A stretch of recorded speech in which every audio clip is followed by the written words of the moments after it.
Alright, so, um, all introductions aside, my first readings are going to be extremely rough, right? Because I have a cat that likes to interrupt me. And, I still have to get used to the idea of reading out loud and to other people. So, I'm going to stumble over myself. I'm going to have to read sentences again. I'm going to have to stop and pet my cat because she's a ragdoll that likes to do that. Like she's doing now because I'm talking. Love you too. So I'm going to attempt to get this done with the help of Bubby, apparently. Alright. The door to the den was closed, making me stop and look at it, getting up what courage I could to see him again. I held my breath in an attempt to listen for any noise the creature was making, though it was hard for me to hear anything, really. The flickering of light under the door held a shadow that moved with it, and yet not at the same time. Against my better judgment, I decided to walk up and press my ear to the door. The wood was cold, but not uncomfortable as I stayed as still as possible. A wolfish howl erupted from the den, with a sweet and unexpected melody. He was hushly singing to himself with quite a lovely deep bass sound resonating from his lips. It left me with an odd longing to be closer to him. I listened more intently, pressing my hands to the door, engaged with what he was unintentionally doing to me. Closing my eyes, I started to push my imagination of what the song was meant for, and tried to play on what the creature reminded me of. The melody rang loud of a winter field covered in white snow. Yet, buried in these falling pieces of white crystal was a figure. This massive shadow held no true form, its posture of a predator. Its peering red eyes guided across the foliage. No, I can't read that. Oh, I'm sad. I also can't say certain words, but I can write them apparently. Okay, sorry. Its peering red eyes guided across the foliage,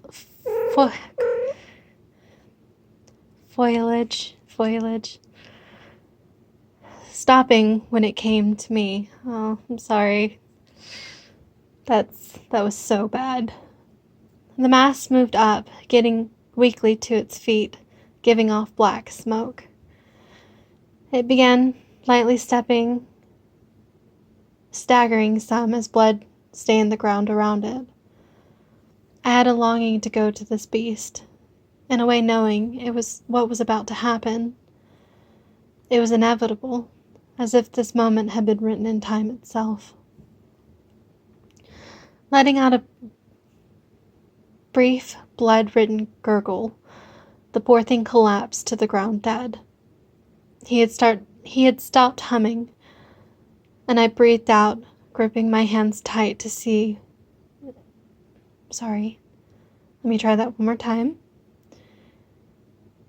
He had stopped humming, and I breathed out, gripping my hands tight from what I had seen in my head, not wanting him to be in pain anymore. Are you going to stand out there until the morn, madame? I pushed away from the door, looking at it with a twinge of unexpectedness touching me. It sounded like he didn't have his mask on, which made me want to open the door even more to see his true face. I restrained myself. I couldn't seem to get a breath in edgewise, wiping away more tears. Is it okay for me to come in? Well, hearing the shock in his voice gave me cold chills. It's your house, isn't it? I just don't want to impose. The door The doorknob turned suddenly, making me expect to see it swing open quickly and him on the other side. But it just creaked slowly open on its own. He was already standing across the room with his back to me, rolling gauze over his right bicep and testing the motor skills in that arm by flexing his fingers slowly in a slow, repetitive order. Though his long hair came down to the lower part of his back, I could still see he had new bandages on his body as well. It wasn't hard to tell he had toned up from the time of us being apart. His snow-white skin looked softer, while the muscle in his arms and shoulders rolled with an awake.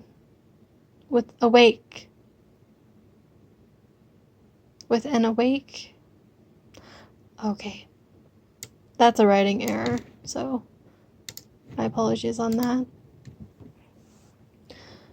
His snow-white skin looked soft. His snow-white skin looked softer, while the muscles in his arms and shoulders rolled with an awake as he worked to cover himself. Okay. I might need to change that sentence, but that's alright. Even his worn leather pants looked to fit him perfectly as before, not as much. An eerie feeling touched my mind as I spotted the mask on the mantel facing me. The thing stared motionless, with a shadow dancing on the wall behind it. How's the hand? When I looked back at him, he had turned his head to rip some bandage with the... When I looked back at him, he had turned his head some, ripping the bandages and sliding his hand over... Oh, goodness, Bobby. Sliding his hand over it to make sure the thing was sticking properly. I looked down at it, feeling the cut burn some in remembrance. "It's okay," I whispered. My voice shuddered from the backlash of the day, but I ignored it. "You should sleep," he sounded unsure, "before this conversation takes place. Steady your mind." I feel steady enough. We both knew I was lying, and it was visible he wasn't too happy about this. He sighed, setting the gauze on the mantel, taking in the fixed candles. After a moment of contemplating, he reached... Okay, I'm moving her. After a moment of contemplation, he reached out to pull the mask off the mantel. "Don't," I begged, taking a step. "I want to see you. I want to see who you really are."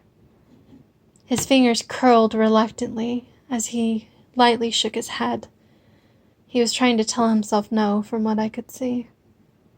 Moments later, he let his arm drop, along with his shoulders, discouraged. "I know you have scars," I pointed out, trying to convince him I had seen them. "I'm not afraid of things like that." "It's not that, little flower." The nickname he spoke ran in my mind as he shook his head. "It's me who is fearful. To look at you with my blue eye is to give an overwhelming desire. A desire that puts a pit in my stomach that would drive any man insane."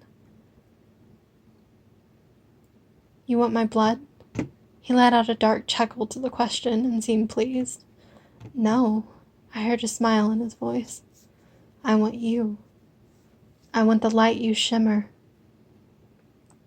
He held his hand as if caressing something. He held up his hand as if caressing something.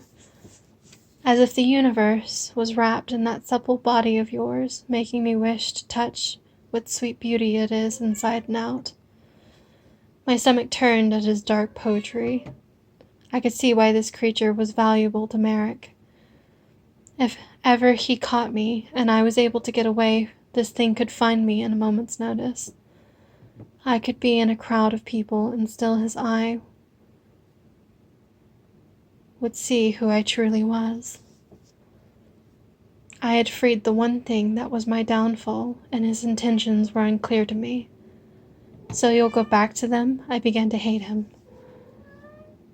"To your masters who hunt me?" "One. All of his fingers curled down except for his index. Only one can call me their pet. We are bound by word and blood and memory. His hand went to his mouth as if he wanted to silence himself. It is a creature as miserable as I am in its existence, but pure compared to my polluted heart.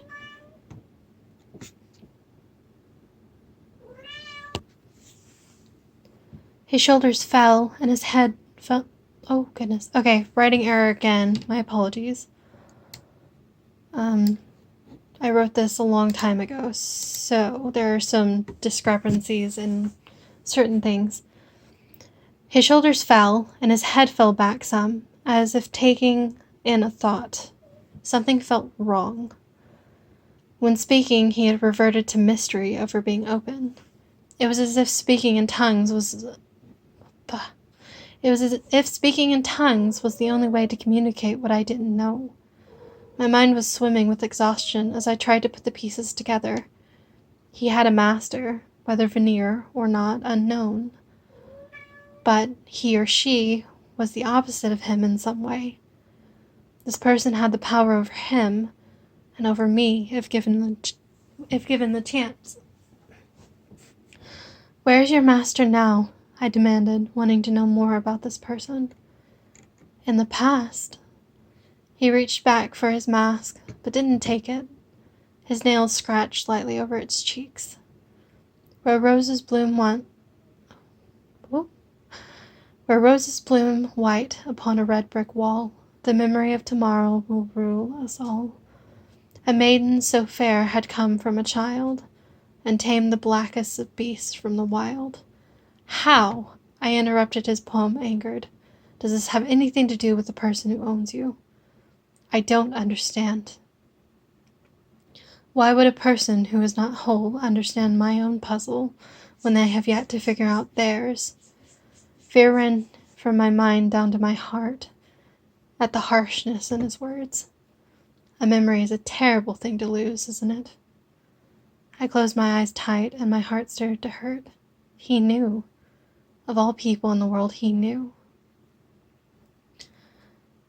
There were so many questions I wanted to ask, but my anger was at its limit.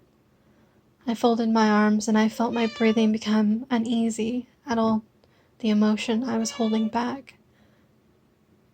My eyes flooded. I felt foolish, crying like a child in front of him. That maybe this was a sign of weakness in his eyes, yet I couldn't stop. The one thing that pulled me back was the feeling of fingertips brushing against my cheeks to catch the droplets. I partly pulled away from his touch. He had gotten so close without a sound, though a cold atmosphere rolled off his body, giving me a sense he was still a few feet from me. "I think it's time to put you to bed," he whispered softly. "You should let this fractured mind settle before trying to confront me again." Again? I opened my eyes to find the fire had gone out. A dark shadow lingered. However, the creature was gone.